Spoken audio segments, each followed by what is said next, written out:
You're listening to a pre-recorded version of Keep What's Yours with Jeff Zufall. Securities offered through Kestra Investment Services, LLC, Kestra IS, member FINRA SIPC. Investment advisory services offered through Kestra Advisory Services, LLC, Kestra AS, an affiliate of Kestra IS. Capital Advisory Group, Inc. is not affiliated with Kestra IS or Kestra AS. Neither Kestra IS nor Kestra AS provide legal or tax advice and are not certified public accounting firms. You work hard for your money. For the next hour, you're going to learn how to keep what's yours. Capital Advisory Group presents Keep What's Yours. Here is Josh Gilbert and Jeff Zufall.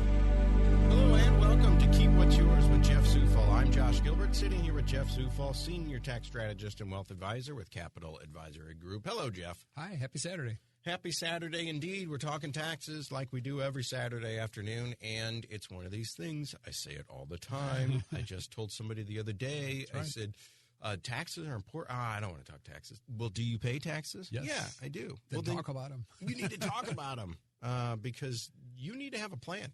Yes. And whether or not it's in retirement or whether or not it's every paycheck. Pre-retirement every day. Yeah. Exactly. Every day, every time we get a paycheck. We didn't get paid this weekend. I'm a little depressed about that, but we'll get paid next weekend. You know, there's always another paycheck around the corner. Dun, dun, dun, dun. But every time we get paid, we should look at that stub. Look at that pay stub. There's all kinds of information. It's very dry and boring information, but there's a lot of information on it that benefits you. And that information is me. That information is my bank account, stuff. my money, my retirement. Yes. So it's nice to see.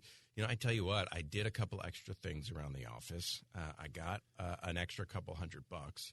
And then when I looked at my pay stub, when, my retirement kicked in, when the Social Security kicked in, when they took everything out, it was like, well, what did I even do that for? Yeah.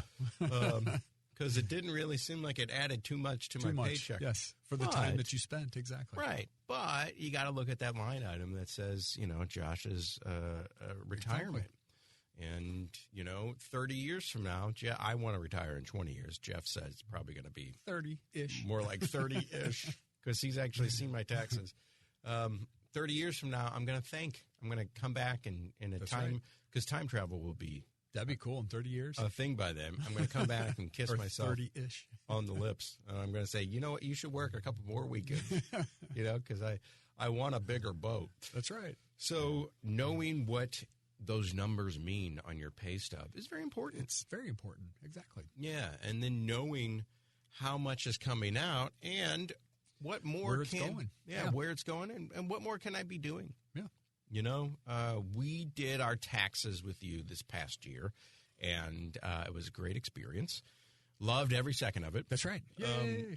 And then at the end of it, you said, how much more could you put into your retirement account? Yeah. Without, take into account inflation, which I mentioned last week and the week before that. I'm starting to really see it. It's a lot of people are starting to see it, seriously. Yeah. In your day-to-day, I say operations, if you want to call it that. I think the last report I saw a couple of weeks ago said that the average family spends $450 or $480 more a month than what you did a year ago. I mean, I can pull up. We've got a credit card that we use just for gas and groceries. Yeah. It's this Amex card that gives 6% back on groceries and 3% back on gas. So I was like, perfect. We won't use it for anything else. We normally just take it out of the joint account anyway, so might as well get some cash back for it. And I look at the statements, and I'm like, wow, this is these gas and grocery trips are getting bigger and bigger. Yep. So, we pay it off because we don't want a running debt or anything. Yep. But now we're seeing that our joint account, our savings, dipping down. Starting to dwindle a little bit. Starting to dwindle. My wife for the excess. Had a panic attack. I said, honey, they took everything out. They took mortgage. They took the credit card. They took the baby's school. It all happened on one day, and she flipped out. I'm like, well, we haven't put our money back in yet. That's right. You get paid next week, right? Yeah, exactly. So it is hitting home. It's hitting home. So we really have to be a little bit more diligent into what we're doing on a day-to-day basis. Where's our money going? Where can I save more? Maybe I shouldn't have I bumped my retirement up 2%. Mm-hmm. You told me tick it up 1%. I did it too. Do it in 1 or 2% increments. It's not as painful as if you said, "Oh, I'll do 10%," and you'll last 2 paychecks and you'll go back to where you came from. I like to say, out of sight, out of mind. Exactly. It comes out of my paycheck. I never even see it. Exactly. So I'll never even miss it. Yeah. But, it's like, well, things are getting tight. Should I drop that back down? I'm not going to. No. Keep it. Yeah. If you pull the trigger, just leave it. Just leave it. And then, I guess I'll just have to figure it out. That's the whole concept, is doing it in small little bites as you go along. So sit all the rest of this year, going into next year, and next year raise it by 1% again. Yeah. That's all you're trying to do, is just out of sight, out of mind. You get accustomed or acclimated to that different income, a little bit less in your pocket, but more going into your retirement. Yeah. And with the market down the way it is currently, maybe not next statement that you get, but 3, 4, 5, 10 years down the road, you're going to love it because it's going to come back. Absolutely. And here's the deal. Maybe I just won't buy those jeans this month, or maybe I'll stop getting the fancy mustard. That's right. Don't get those coffees at $7 a pound. Oh my God, 7, 8, 9. Exactly. Holy cow, brown gold. Yes, I call it. Yes. There's a shortage too, apparently, of coffee beans. That's what they were saying. So everybody was like, "Oh, wait a minute." I've started making it at home. Mm-hmm. Hit up the gas station. Yeah, because it's a lot cheaper at the gas station than it is at the Starbucks or the coffee shop. We got one right out in St. Charles that we go to. I love it, but it's definitely a treat. Oh, it is not a daily thing for us anymore. It's woo. Anyway, anywho. Talking taxes today. If you have any questions, you can text us 84126. We'll get back to you on answers about those questions. If you want to call Jeff and have him take a look at your personal finances, you want to do taxes with him, you want to take advantage of his wealth advising capabilities, you can give him a call, 636-394-5524. We went in and did our taxes, and you helped us keep what's yours. The name of the show, name of the book. That Jeff wrote, Keep What's Yours. That's the mantra. We try to keep more money on our paychecks and in our pockets rather than going out to the federal government. We were able to keep $1,200 more last year, keep more of that on our paycheck. It was, it's a flex spending account, right? FSA. Yes. You've probably heard of these. Jeff can set them up with your HR department. You make a phone call. You guys put HR in touch with Jeff, and they can talk and figure something out. We were able to keep, this is real money, at the end of the year, we kept $1,200. Yeah, it's in your pocket. This year, we're going to try to double that and keep $2,400. That's right. So these are real things that Jeff can do for you when he takes a look at your taxes. But after we were done with the taxes, you also sat us down and say, now, what do you want your money to do for you? Exactly. Why are you saving money? What is the goal? Are you aggressive? Are you trying to be? The question is, what is the purpose of this account? Yeah, what is the purpose? Your IRA, your 401k, just a bank account, whatever the case may be. What do you want it to do for you? Kind of sit down and have a reevaluation of what are we doing here. Exactly. And since I've got 30-plus years left of still working before I can retire. 30-plus-ish. Yeah. He's raising it now. I'll be a little bit more aggressive. Yeah. Because I got plenty of time to work it back. Yes. So that's the kind of stuff that Jeff does on a daily basis for people. 636-394-5524. Testimonial, I go to Jeff. Yes. So take it from me, where we kept $1,200. We're going to keep $2,400 this year, and he can take a look at your personal tax liability situation and say, well, maybe you could do the FSA. Maybe it's a health savings. You got health care costs that you pay every year. You might as well do it. Might as well save it in a tax-deferred, tax-efficient account. I like to call it tax-free, but Jeff has some other ways of describing it. Now, the IRS. Getting into the first topic of the show, the IRS. I like to think of them as just a nameless, faceless, windowless building. This report goes right down that path. Yeah. And we don't know who works there. We don't want to know. Don't want to know. Yeah, they look at me the same way. I'm a Social Security That's number. Right. Number. They have no idea who you are. Where you're at. They don't. They're not trying to get in on it. Oh, Josh, bro, he's still a Rams fan. Let's go after him. Yeah, boo. Let's take him to the cleaners. They don't know me. They don't know what. Well, they actually know quite a bit about me. They know more than you think. Yeah, but they don't have it in for me. Yeah.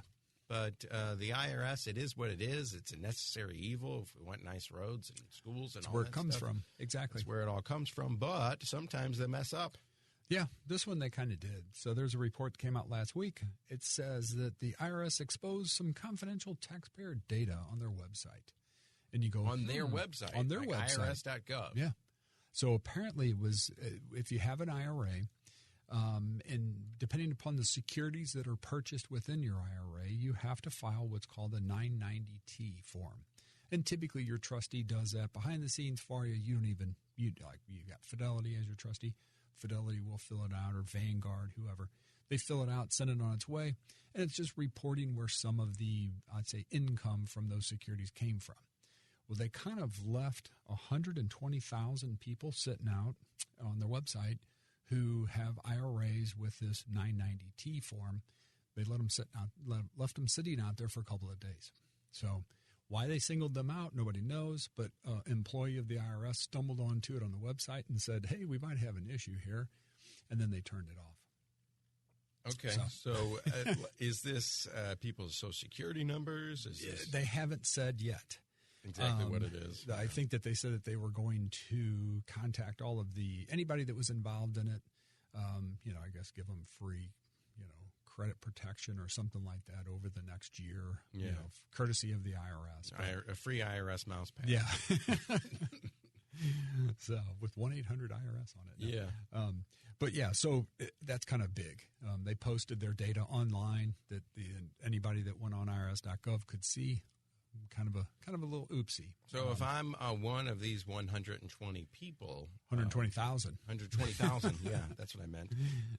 They'll be contacting me. Yeah, they'll be contacting you. We don't have a clue who they are. They won't say, what the technicality was, what was exposed, what wasn't exposed. And what bucket of people was this from? People that have this would be people who have an IRA. Yep. And inside the IRA has a certain security, like a non-traded security. So they have to generate this form called the 990T. Again, it's not, as a preparer, we never touch them. They're actually done by the trustee themselves behind the scenes, and they send them on the way. So if you've ever gotten non-traded, what's an example of a non-traded? The real estate investment trust that are non-traded. So it's a private transaction, but they're inside of your IRA. And inside of my IRA, let's stop for a second here. I have money come out and put into an IRA every time I get paid. And inside that IRA, I'm in a couple of mutual funds. Yes. And we sat down. You took a look at them. You personally took a look at the ones I'm in, and you said, these are fine. Let's leave them. Yeah. That was part of the wealth advising segment that we did together. But inside of my IRA or inside of a Roth, can I invest in specific stocks? Yes. Like I'm like Elon Musk is the new god. I want to put some of my IRA money in Tesla. Even to the degree of within your IRA, and these are just suggestions. It's not advice. Right. No, these are just examples. Yeah, you could buy every stock out there. You could put precious metals inside of it. Like gold silver, and platinum. Platinum.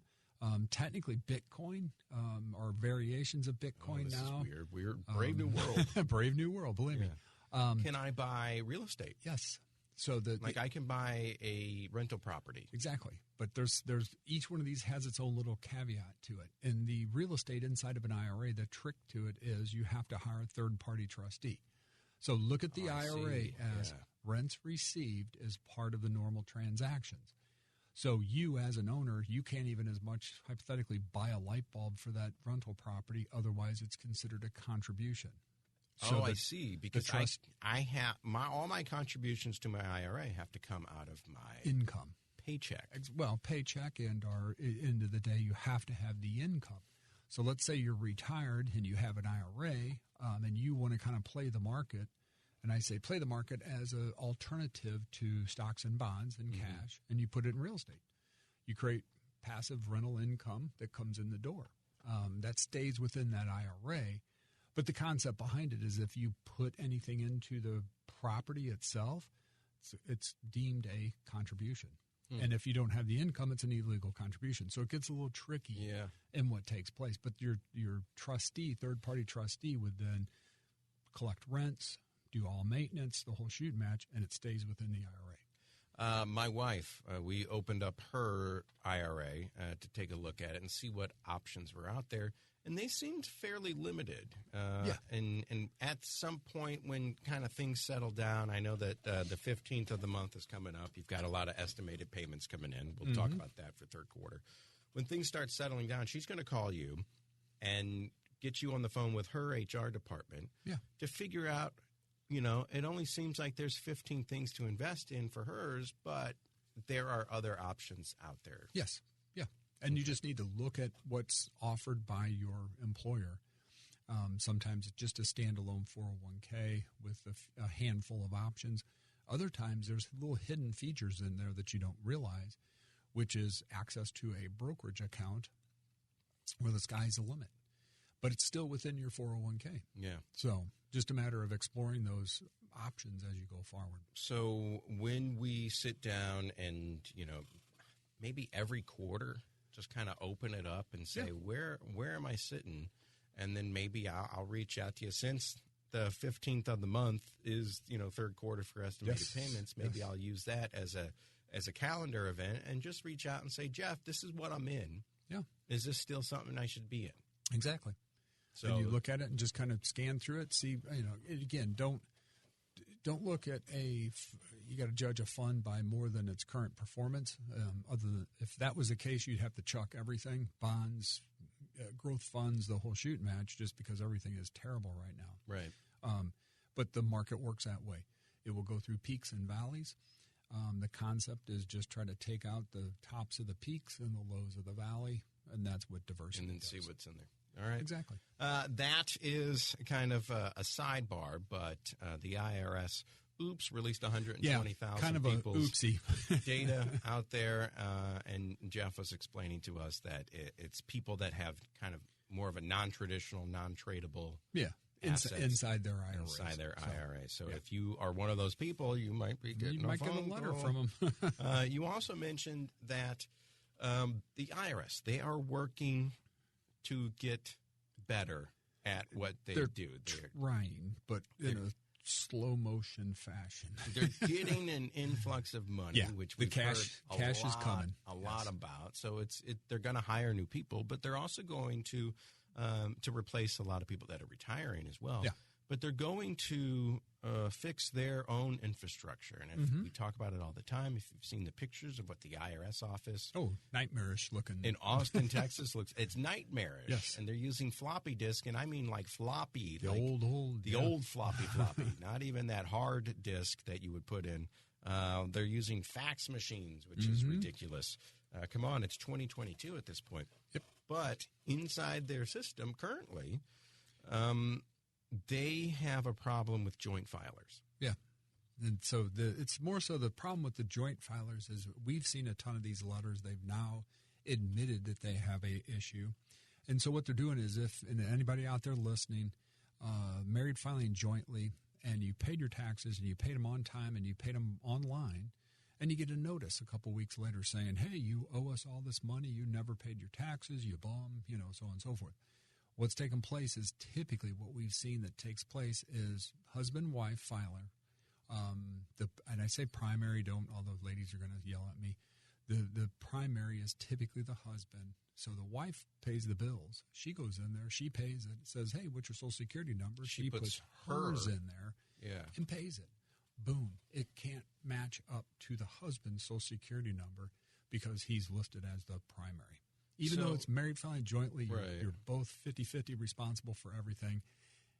It's an issue. Well, when we talk about how antiquated the IRS is, they're still living in the 50s. Yeah. So most people saying that every married filing jointly, the husband is the top. Exactly. And you have to use the husband's Social Security number when filing. Yeah. So technically what will take place, and again, to the ladies that are paying the bill, I get it. They pay the bill. Everything's fine. You get this letter and you're like, should I worry about it? The first one, typically they don't. The second one that starts getting a little more threatening, then they call us and go, well, hey, what's going on here? I've paid it.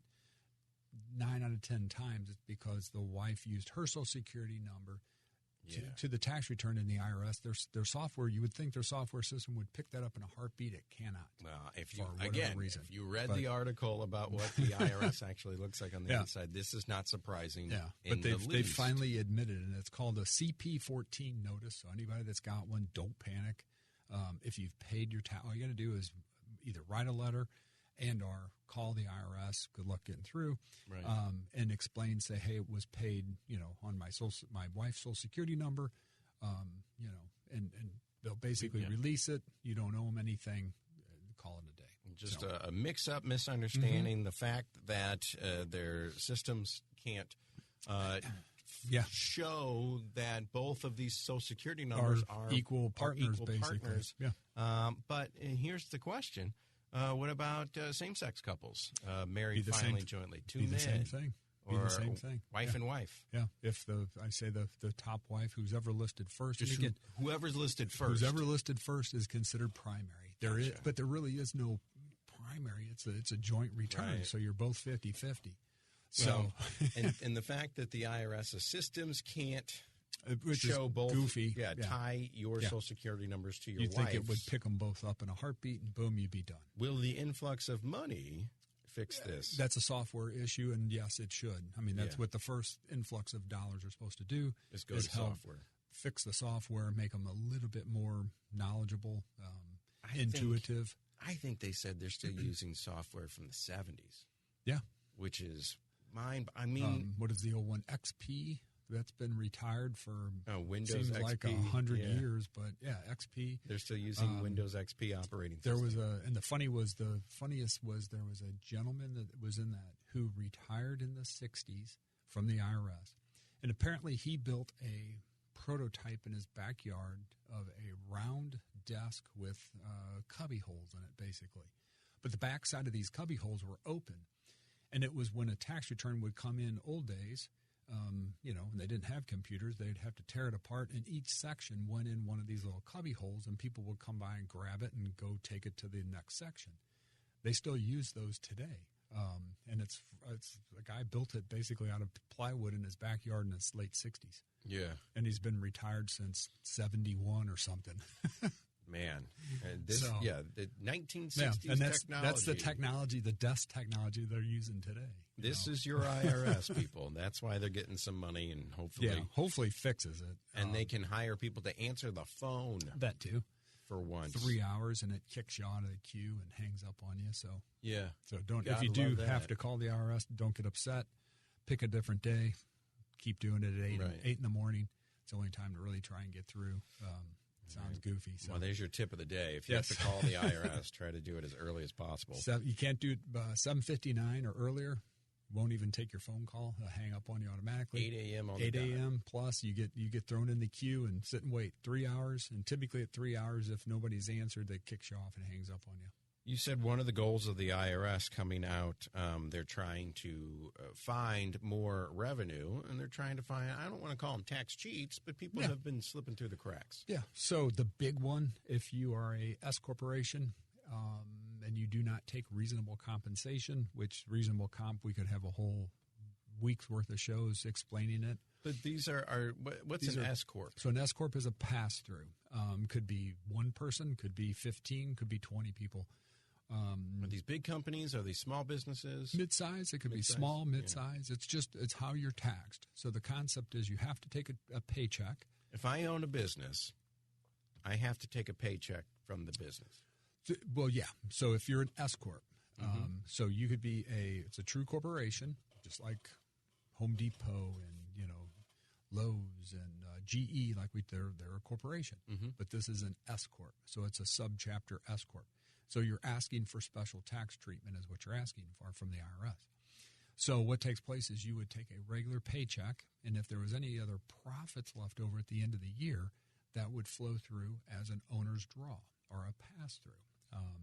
That pass-through then is not subject to what's called self-employment tax. So self-employment tax is comprised of Social Security and Medicare. that as an employee, you pay on your check, if you look at your paycheck, you pay 6.25% to Social Security and 1.45% to Medicare on a regular basis. Mm-hmm. Your employer matches that dollar for dollar. Oh, okay. So it's 15.3. Right. So if you are the owner of an S-Corp, you have to pay both. Exactly. So you're taking your paycheck, okay, and you're paying that 15.3% on your total paycheck because you're the owner/employee. But yet at the same token, any profits left over in the company pass through without paying that self-employment tax. Okay. So what the IRS has seen, and we've seen it many a times, is the owner says, I don't want a paycheck. So, but they pay all their employees, and then they just take owner's draws all year long. Okay. Well, all right. Let's go back. Let's go back a second. I work here at the Big 550. Mm-hmm. I pay into Social Security and Medicare and Medicaid. And on the other side, the Big 550 pays, matches that. Exactly. That's called payroll taxes. Yes, that's payroll taxes. Okay. I get it. When you own your own company or you're self-employed, you pay as an employee, your share of it. Yes. And as an employer, you're paying the other side. so you pay in double. Mm-hmm. And that's just one of the beauties of That's being exactly. self-employed. Being self-employed. Your payroll taxes just doubled. Okay, I get it. So now as an S-Corp, you're going to say, you know what, I only made $20,000. Exactly. And the rest, $100,000 comes as a pass-through at As the a end of the year. pass-through at the end of the year. The problem is if you're an S-Corp, the IRS will eat your lunch on this one. They haven't, way back in the day, maybe about 8-10 years ago, they went after this kind of stuff, and then they backed off. For whatever reason, they backed off and left them alone. So there was the poster child for this was a gentleman that was real close to our office who said, hey, I only made $30,000 this year, but he took a $400,000 pass-through. Yeah. And IRS caught him, and he was poster child for this is what you don't do. Yeah. So if you're an S-Corp, you have to take reasonable compensation. The simplest way to explain reasonable comp is if you're running a company and you said, hey, I'm moving to Florida, and I'm going to hire somebody to run my company. What would it take for you to pay that person? How much would you have to pay that person? That's the easiest way to look is what is reasonable comp. To do everything that you do as a business owner on a day-in, day-out basis. Funny part is you will find out that it's going to take a lot more than what you think. Yeah. Is the easiest way to And that ultimate number is up to the IRS? Interpretation is to the IRS at the end of the day. Yeah. So, but again, I mean, there's some guidelines you can run with, but depending upon industries, they change dramatically. Sure. So again, there's a whole industry that's been created for reasonable compensation. You could reach out to them. They will do a study for you, say you should take X. That's what you should take as reasonable compensation. And that keeps you off the radar scopes of the IRS. Yeah. Because this is one thing that they are going to come guns a-blazing on. We talked No about pun it. intended. Right. Well, because some of the IRS agents that they're hiring, they want to be proficient in weapons. They have to be for what they do. Those are actually the true collection revenue agents. If you have one of those agents knocking on your door. Those guys usually are they're tasked with trying to get a lot of money. Yeah. And they tend to, how would you say it, disturb people. Right. Well, if you're paying your taxes yes. and you're doing it the right way, you've got Jeff Zufall from Capital Advisory Group, 636-394-5524, doing your taxes for you. You're going to pay them the right way, and you're not going to have to worry about this. Yeah. But as an example, again, an S-Corp, yes. at the end of the year, there's $120,000 that is left over. I only took $20,000 and paid $20,000 in payroll taxes, and I took the other $100,000 and just paid. And I still have to pay taxes on that. It's just regular, just federal and state tax. So regular income tax. You're not paying that 15.3% total. The IRS is going to come out and say, "What's going on here? Wait a minute here. You need to take reasonable compensation." You get into that whole debate, which you don't want to go down that path. You won't win. And again, it's one of those gray areas. But this is something they're coming out strong here shortly, within the next couple of years. You've mentioned the past couple of weeks that this new IRS influx of money, they're going to be looking at small to medium-sized businesses. Exactly. And this is one of the examples. That's the prime example. And I don't want to make it out like, it's us versus the IRS. These are people that aren't technically paying or doing it right. Yeah. I mean, that's the thing. And again, if the cash is, and again, as a business owner, I get it 100%. If the cash isn't there, you can't take the check, period, because you got to pay your employees first. That's one thing, but it's when you have that profit at the end of the year and you say, hey, I'm only going to take a tiny bit as my income, the rest is passed through, that's cheating. Yeah. So, and they'll come after and, you. And you're cheating yourself because at the same token, you're not paying a lot into Social Security and Medicare. So your benefits down the road, I mean, are going to be lower versus you pump that up and pay with all that pass-through money. Exactly. I hope you've reinvested it. You better be really good at it. You're going to retire with nothing. Yes. So that is kind of what we have to look forward to. Yeah, and that's the stuff that's coming down the road. They're going to come out hot and heavy on this. Like you said, they used to go after this big time, and then they backed off for a while. For whatever reason, they just like somebody flipped the switch and said, don't worry about it. So if you're a small to medium business and you've been doing this, you need to call Jeff. Yes. Jeff, you specialize in doing small business. Small business, yes. Yeah. So if you're a small business and you need someone to kind of look over what you're doing, I always use the example of the flower shop. You're really good at picking out flowers and arrangements and everything, but you don't have any idea how to work the books. Yep. That's what Jeff is here Reach for. out to us. We can help. 636-394-5524, Capital Advisory Group. Jeff Zufall, Senior Tax Strategist and Wealth Advisor. And he does little guys like me, too. Yes. Because he's done my taxes as well. We're going to go to commercial break, and when we come back, we've got some more stuff to talk about. The student loan forgiveness, they forgave some money, but there might be some tax implications at the end of the day. And we're also going to talk about the Great Resignation. Where are all the employees going? 11.5 million jobs up for grabs, still out there. So we'll talk about that as well. Keep What's Yours with Jeff Zufall on the Big 550 KTRS. You're listening to a pre-recorded version of Keep What's Yours with Jeff Zufall. This is Keep What's Yours with Josh Gilbert and Jeff Zufall. Back on the Big 550, back on Keep What's Yours with Jeff Zufall. I'm Josh Gilbert, sitting here with Jeff Zufall, Senior Tax Strategist and Wealth Advisor with Capital Advisory Group. 636-394-5524. You got a tax issue? You need someone to do your taxes? Are you a small business and you're worried that the IRS is hiring agents to come after you? If you do your taxes right, you got nothing to worry about. So want to make sure that you're on the up and up. And while Jeff is inside your taxes, he can tell you as a small business, hey, you're bleeding money over here. Yeah. Or, hey, you are making some good money over here. Let's capitalize on that. Exactly. Most small business owners do not look at they look at their P&Ls, profit and loss statements, but they don't pay close attention to the details. Yeah. And when a P&L is created, that's your guidebook basically to what's taking place. And what kind of LLC should I be? What kind of corporation should I be? Depends. Yeah, you can really take a look. There's multiple ways to do that, and revenue, income revenue, depending upon what industries you're in. That's basically like, I'll say, corporate placement in a sense within the different strategies. Yeah. So he can help you out as a person like he does us. We saved $1,200 last year. We're going to keep $2,400 this year. He can help us out with just by setting us up an FSA for my son's school.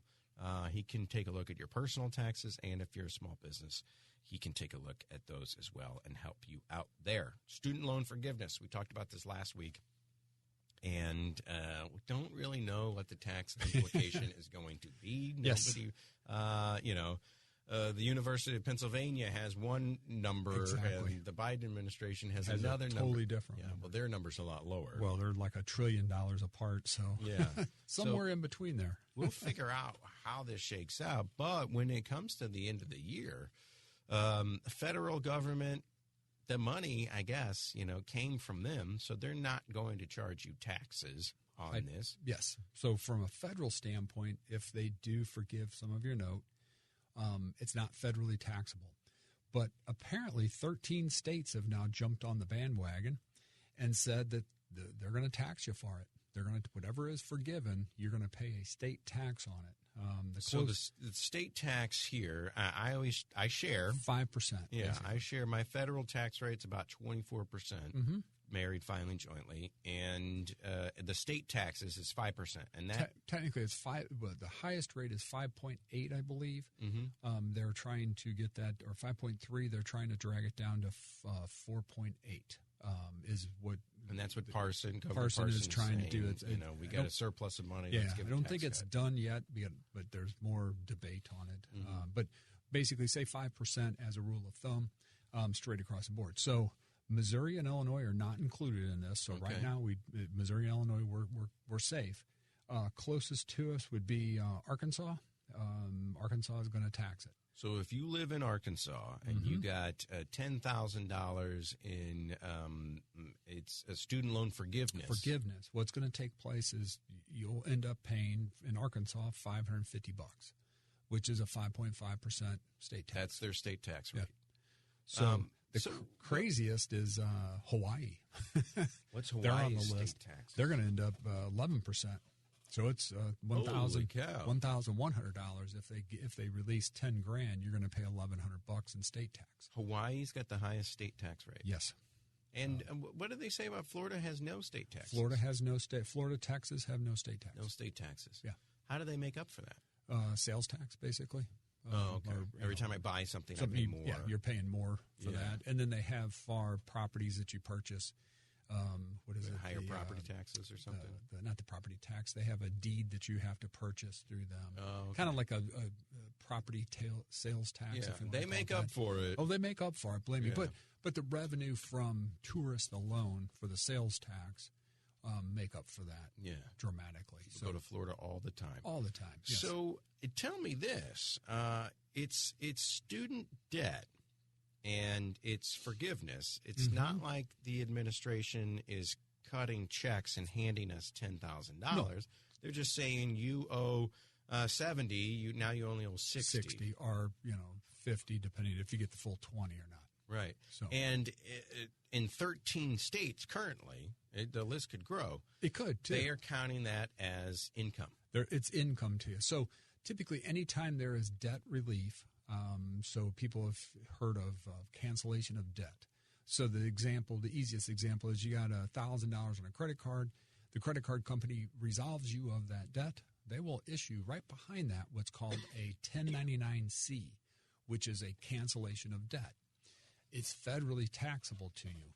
So anybody that's been through a bankruptcy that sees these 1099-Cs show up or negotiated with credit card or creditors, they've seen these. You got to pay taxes on your bankruptcy too. Yes. I think I thought the whole point was I don't have any money. Well, the attorneys are going to work, but typically the credit card companies will crank off these 1099-Cs, which is it's a cancellation of debt, which technically you have to drop. It's federally taxable. I never would have thought that a cancellation of debt, you owe 70, now you only owe 60, would be considered income, It is. It doesn't touch my account. It's not like I have more purchasing power. Got it put in your hand. You didn't. I mean, you benefited only from the standpoint you were. I don't owe as much now. Yeah, that's it. But as far as 13 states go, it is subject to state taxes. Yes. So it's not going down the path of a cancellation, or they're not considering a student loan debt, basically a cancellation of debt. They're just being resolved of it. But they are, I'm sure there's a mechanism how it's going to kick off 1099s, something that they're going to be able to pick up on, and the states are going to tax you on it. Except for the state of Florida and Florida and Texas won't, because they don't exist. Because they don't have state taxes. But right now, as of just the other day, there's 13 states that have jumped on this bandwagon so far where they're going to, it's an easy money grab for them.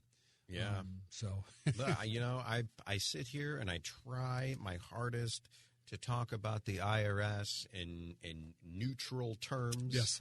We don't like them. They don't like us. But, it's a necessary evil. But sometimes it kind of seems like they do nickel and dime us. Oh, yeah. There's resolution of debt. It's not income. It doesn't hit my bank account. I can't go out and spend money I can't go out and buy a TV with my debt forgiveness. Exactly. So one of the examples we ran into a couple years ago was an individual who had her house. They bought a house that they were going to rehab and rent it out, and it just didn't go right from the start. They ended up giving it back to the bank. The bank turns around and hands them a cancellation of debt for a couple $100,000. And it's like, boom. And they had to pay taxes on it. Yeah. Holy now, this thing was cow. a disaster from the start, though. Somebody should have just went and lit it on fire and walked away, Right. but they didn't. It was bad. That would have been illegal. Yes, very. Right. But literally, when it was said and done, the bank turned around and hit them far because they basically resolved them of the mortgage, but they took it back. Right.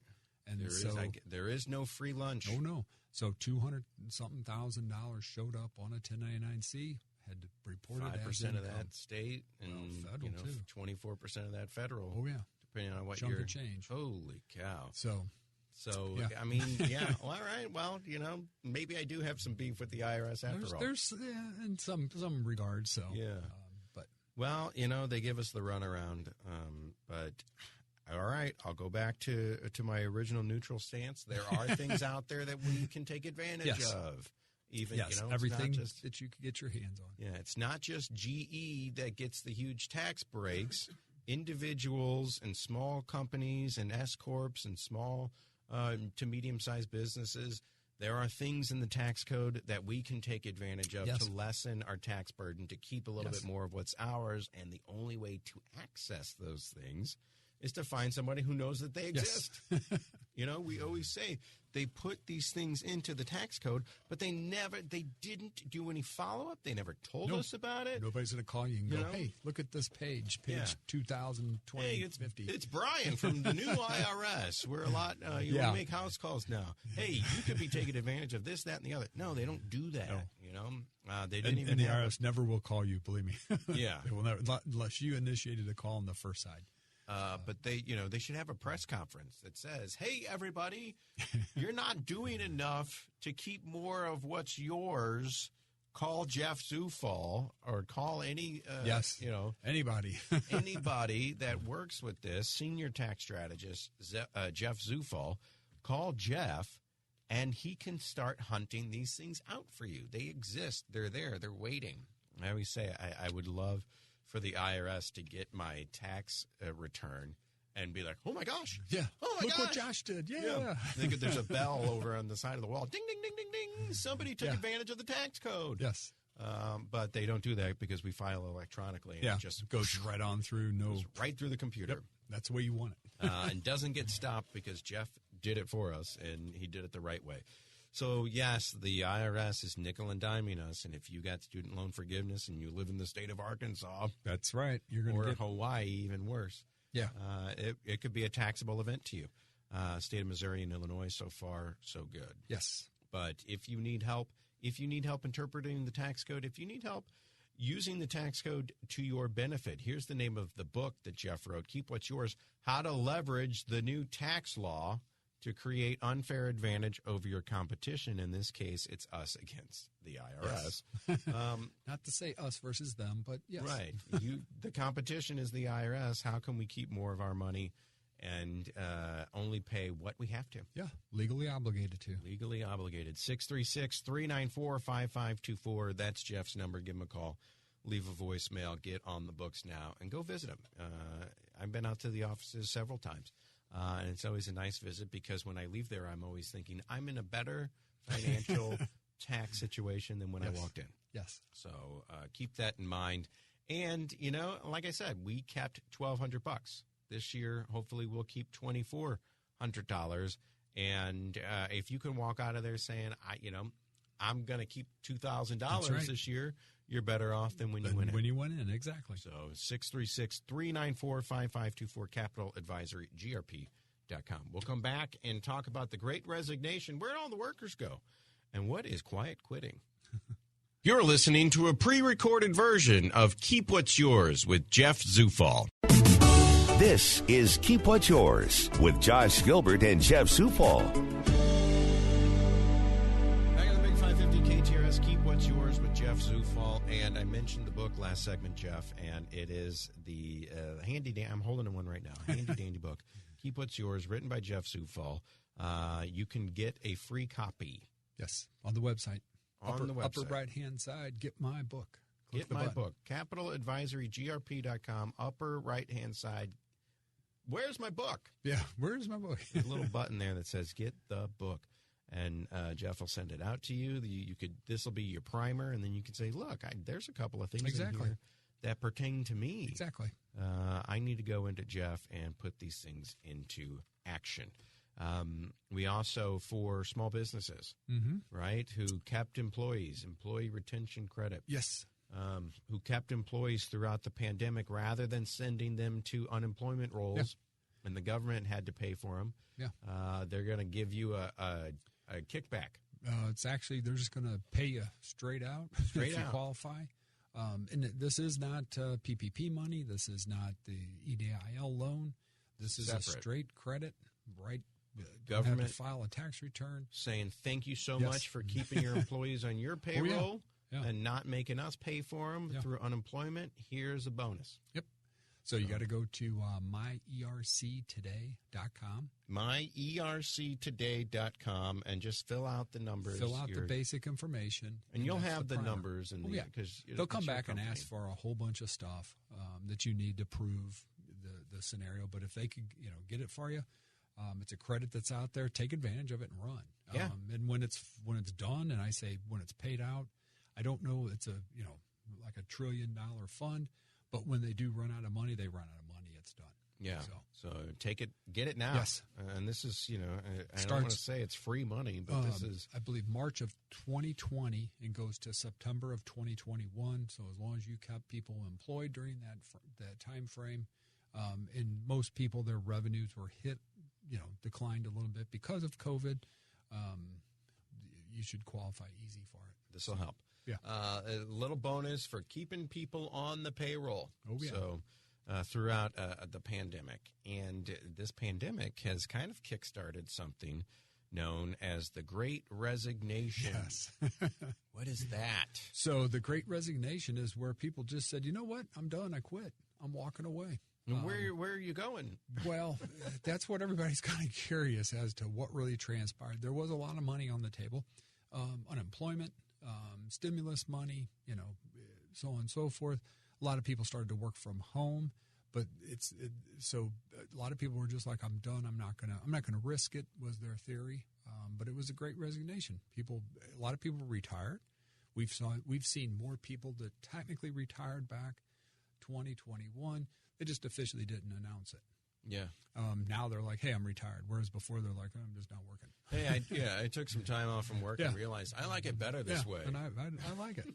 So, and that's the funny part is some of these articles that we're reading, the headline is, did lockdowns turn Americans into lazy bums? And that's the question of the day. Yeah. And people work from home. It's legit. Don't get me wrong. I don't have to take a shower. Exactly. I work in my pajamas. Everybody's like, I love it. I can wear a mask and, I don't have to brush my teeth. Goofy, but you go, okay. I would wear my mask to drop my son off at daycare because, it's 8 a.m. and I hadn't brushed my teeth. Exactly. Yet. So, do you have COVID? No, not at all. Yeah. I didn't brush my teeth. Exactly. Maybe they did make me a lazy bum. Maybe the pandemic made me lazy. that's the question of the day. I can't answer that. Right. And then the other one was, maybe it wasn't the Great Resignation, but maybe it's what they reference as quiet quitting. And you go, what in the world is that? And so it's basically doing less at work versus working overtime, doing more than, doing your coworker's job and so on and so forth. Quiet quitting is just kind of reel back, kind of just be a face in the crowd, do your thing, just enough to do your 8 hours and go home. Yeah. So, well, we've talked about that during the daytime show, quiet quitting, doing the bare minimum. That's it. Yeah. Well, that's not my job description, so I'm not going to do that. Yeah. Not a great way to get a promotion. No, not at all. And so I think that's, kind of the landscape of where we're at today. You're one of those employees. Great. We'll promote this other guy. Yeah, not even that, but just from the hiring aspect, we saw a lot of people, and right out of the box, the first question were, can I work from home? What's my vacation? Yeah. And you're just like, whoa, wait a minute, So kind of looking at the big picture. Let's start with the benefits to me. Exactly, yeah.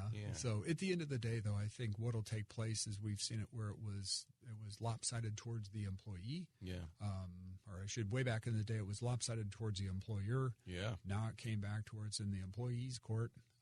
And here, maybe if this, the Great Recession that we're in, right. Depending upon, I mean, that's one thing that's keeping up is unemployment's still chug-a-lugging along. Right. 11 million jobs are still available. In a recession. In a recession.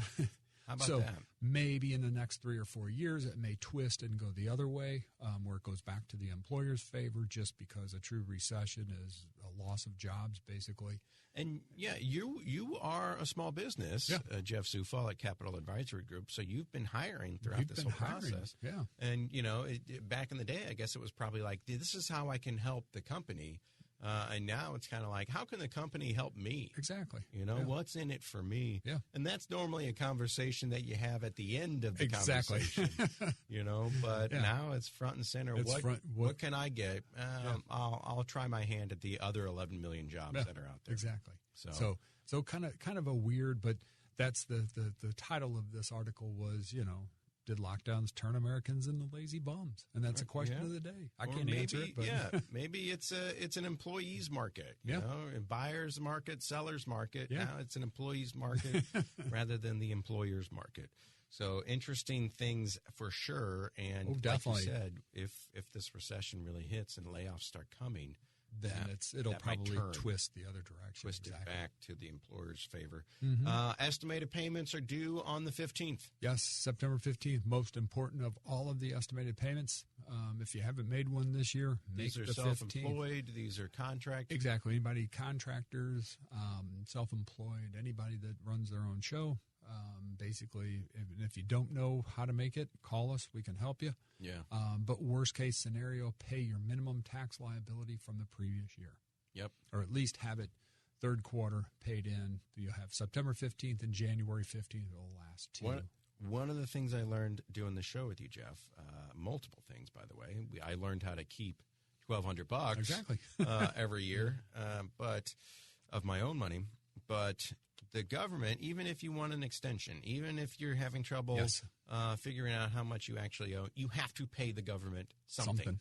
Exactly. You have to pay April 15th. You have to pay them. Yeah. Hey, I filed an extension. It's like, okay, but that's just great paperwork. Yeah, give us our money. Yeah. And if you paid too much, we'll give it back to you. Yeah.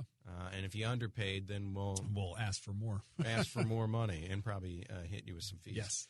So you have to pay estimated payments if you are a contract worker, if you're working for yourself, if you're running your own show. So if you're one of those people, you probably know exactly what this is. And just a friendly reminder, it comes up on the 15th of this month. Jeff, thank you so much. Those people, if they have questions, they can call you, 636-394-5524. Keep what's yours. Go to the website, capitaladvisorygrp.com. Top right corner, get my book. That's right. Give me the book. Jeff will send it to you for free. You can thumb through it, and you can find Keep What's Yours, the book written by Jeff Zufall. The show is named Keep What's Yours as well, and the lifestyle, the mantra. I want to keep more of my money rather than paying it out exactly to the federal government. I can do more with that than they can. They can, yes. So I'll keep. It means $1,200 means more to me than it does to them. Oh yeah. So how do we keep more of what's ours? Well, we call Jeff Zufall, 636-394-5524. Thank you, Jeff. Thank you. See you next week. You've been listening to Keep What's Yours with Josh Gilbert and Jeff Zufall, Senior Tax Strategist and Wealth Manager at Capital Advisory Group. To learn more, call 636-394-5524 or visit capitaladvisorygrp.com.